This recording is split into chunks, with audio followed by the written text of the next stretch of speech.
I know it took me a while to officially accept it.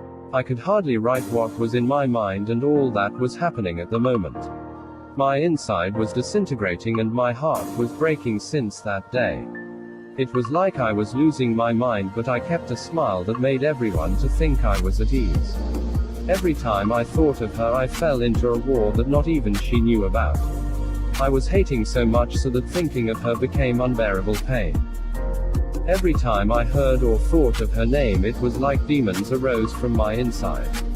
A sudden anger strokes me like lightning, and the passion to feel pain tormented my mind. I could feel dry tears form in my eyes and flow endlessly down my cheeks. I wished that she knew what I was going through. I wished she could tell what kind of pain I was going through whenever I was alone. This was the worst part that I hated.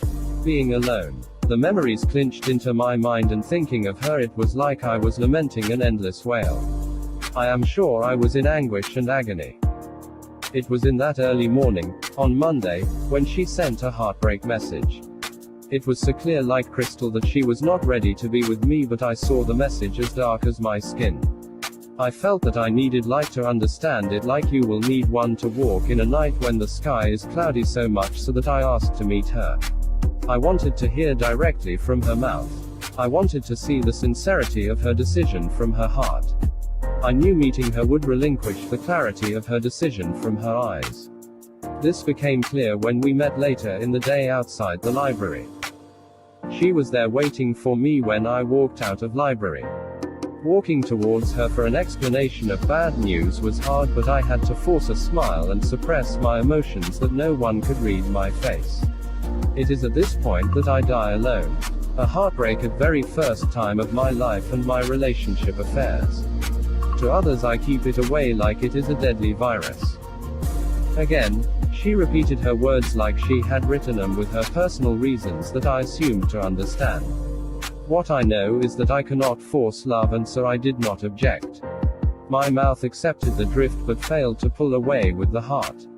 It was still there for her. It was there beating so hard for her. It was bleeding in love for her.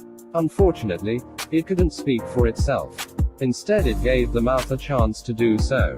The tongue, which knows nothing but to comfort, spoke hope of the friendship which the heart wanted more than just friendship.